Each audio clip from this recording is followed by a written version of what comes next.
da pandemia para cá, a gente teve uma diminuição no tamanho dos pedidos, ou seja, as cargas mais fracionadas, porque você, ao invés de comprar uma carreta inteira, ele compra picadinho, isso aconteceu? Isso aconteceu.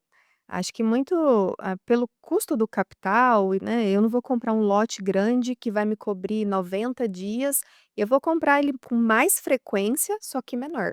Então as compras, o abastecimento, ele tá mais frequente, mas com tamanhos menores e com mais variedade de itens, né, então eu quero receber um pouquinho de cada coisa.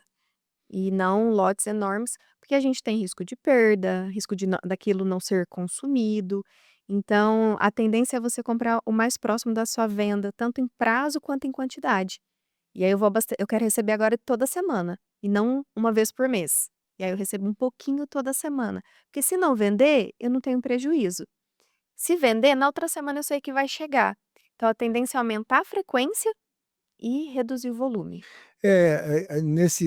Nesse ponto, os controles precisam ser muito mais acurados, muito mais precisos, né, porque senão você fica sem estoque. Exato, Você não consegue vender porque não tem estoque, isso é péssimo. exato. E também, quando você fraciona os pedidos, existe um aumento de custo de De frete. custo de frete. Ao Exato. invés de você contratar um caminhão completo, você vai contratar a carga fracionada, que o custo do frete é mais caro, né. E isso tudo está previsto dentro Dessa análise? dessa análise. Sim. Por mais que você tenha um aumento no custo do frete, você vai ter uma redução no seu custo de armazenagem. E você vai ter um risco de perda menor, porque quando você compra muito, dependente do produto que tem validade curta, se aquilo não vende, e a gente sabe que tá cada vez mais difícil acompanhar a volatilidade da demanda do cliente, quando você compra lotes grandes, você paga mais armazenagem, pensa, alguém que paga a posição pallet, você paga mais armazenagem, tem risco maior de perda. Então existe, um ponto ótimo, que a gente chama de lote ideal de compra, que ele justamente cruza o custo, do frete, da quantidade de entrega com o custo da armazenagem. E é esse ponto ótimo que a gente, determina o lote ideal de compra. Então, se eu comprar toda semana, eu vou pagar um frete de entrega maior. Só que se eu comprar uma vez por mês, eu vou pagar um custo de armazenagem e um risco de perda maior. Então a gente tenta achar um equilíbrio.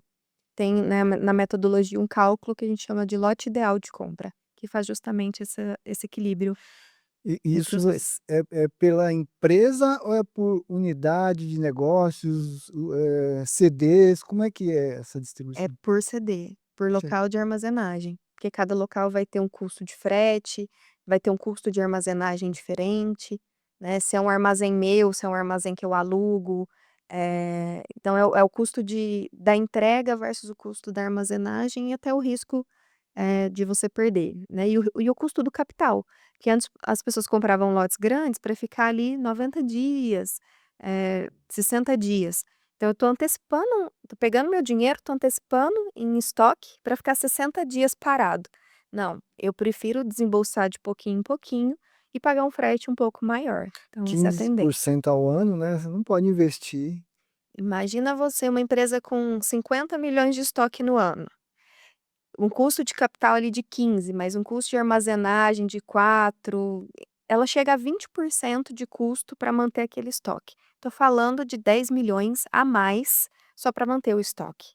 Então, a tendência é quanto menor o estoque, se bem otimizado, melhor. Eu invisto menos em capital. E para eu ter menos estoque, eu preciso repor com mais frequência. É por isso que você está sentindo que os lotes estão menores e eu estou repondo com mais frequência, que essa está sendo a tendência, manter estoques menores e repor com mais frequência.